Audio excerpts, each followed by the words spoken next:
Hey, so welcome back to part two, and I'm trying to think of where I should begin. That I'll go back into the night before meeting Aquarius. That I did make a commentary to Aries that it was almost like his relationship to Virgo was almost like a person that rescues a puppy that was suffering or in pain, abused, whichever, and rescues them and brings them back to life. And that was abused themselves and project their own inner child onto the puppy. And so I said that he must remind you of your past self or some past struggle, and that's the side of yourself you're actually trying to save through him, and that he couldn't admit that. He could not agree to that. He had no ability to self reflect in that way. But lo and behold, that next day, Mr. Aquarius said the same thing. The only difference was that he said you're actually acting like him today, like right now. So yet another thing we were on the same accord about figures. Okay, so on the day of, prior to everything, I noticed he was being a little controlling, a little short in his temper, and at some point he did admit to having a struggle with his weight and feeling feelings of inferiority and jealousy towards smaller people like myself that can move faster and get around easier.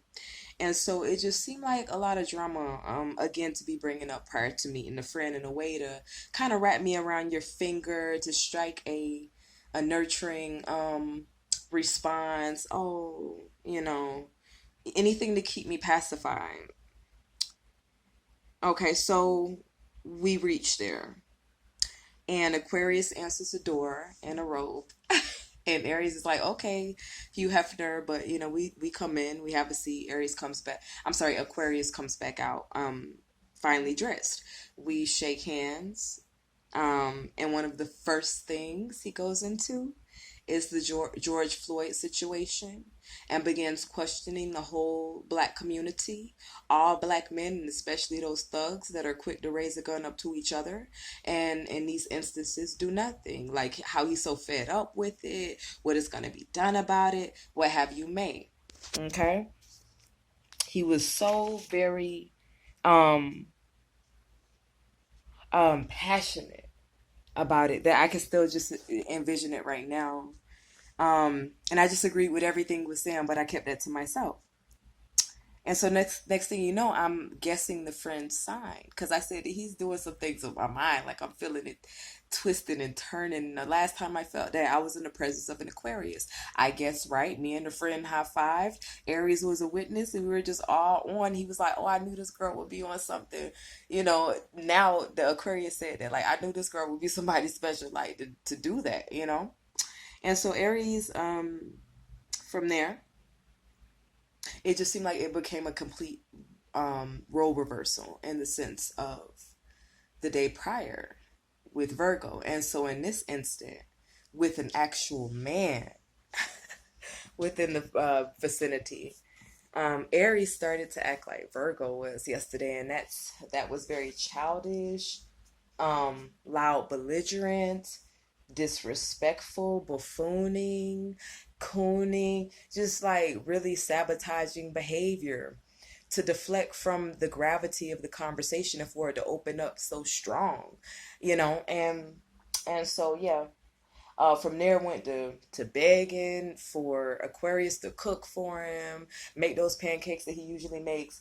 Went to freestyling, very fucking bad, guys, like very bad freestyling, and it just all seemed in an effort to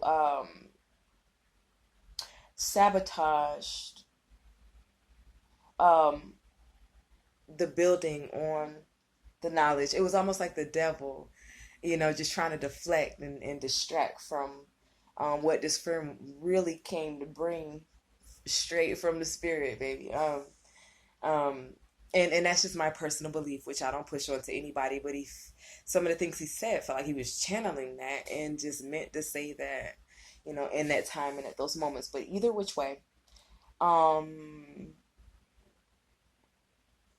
so then we came up on the debate of like redeeming the human spirit, and I asked them both like what they felt their ideals were of how we as a people can come back from whether that's the more recent tragedies of the shooting, the pandemic, like just the whole year of 2020. How can we get back? How can we come back and become whole from that?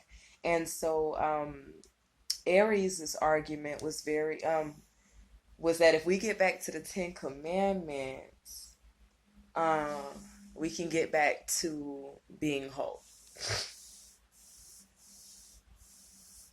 Now, Aquarius's thought, and this is just me paraphrasing, was if we begin to tend to our own gardens of Eden, that life will be plentiful. And I can only try to encapsulate in a brief overview, like of how he put this, but that he mentioned that we're so removed, like from the earth, from the divine, that of all the living creatures on the earth, we're the only ones that have lost our purpose in our way.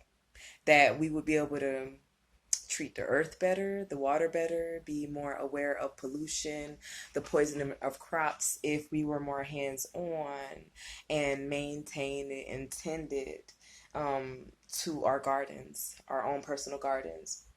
Grow our own food. Water should be free. Farming, just the human spirit that we've gotten away from. Now, it's so hard to condense this, so please bear with me to do it. But in both arguments, from my Libra objective perspective, I said that, the Bible, because that was where the Ten Commandments derived, was many eons, lifetimes, ages ago. God, I'm thinking about it. That debate, man. Goddamn, let me stay focused. Okay. And so that long ago, how can we apply that to the now? Although a lot of it does. Don't get it twisted, but like in a direct fashion that's real, that's relatable, that's usable, that ties into our lives here and now. And so what I found about Aquarius's argument is yeah, what I found out about Aquarius's argument was that it was usable. It was relatable. It was real. It was something, if we all took the initiative right here, right now, which would be directly impactful and a meaningful in a real way. And so to me, he won that debate. Now, I did have my notes here, and I just got completely sidetracked on a whole nother debate that they had that I found worthy of mentioning right now because it ties into a whole nother video I'm going to share with you guys.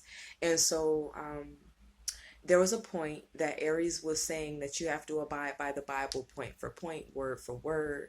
Nothing can be changed. We have to follow it to a T. And so Aquarius begged to the question of how much of it is his word for word, and how much of it was changed.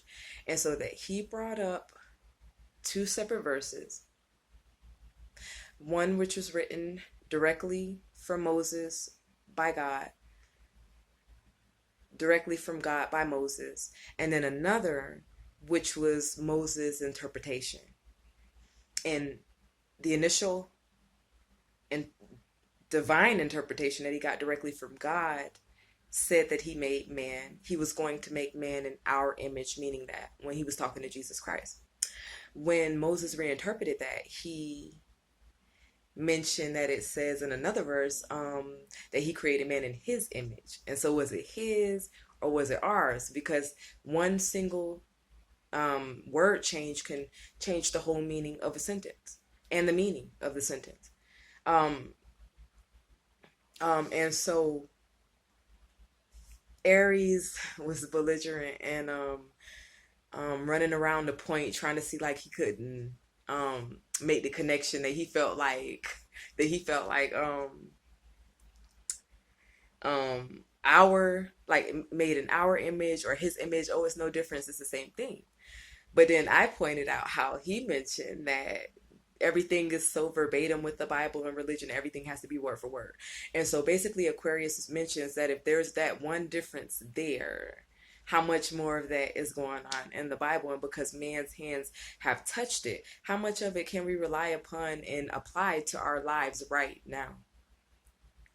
Guys, I feel like I don't even have enough time right now, like, because I'm not even done. So just keep following, all right? I don't know if I'm gonna do it tonight, all right? But just keep following. I am excited, because this shit is, man, all right.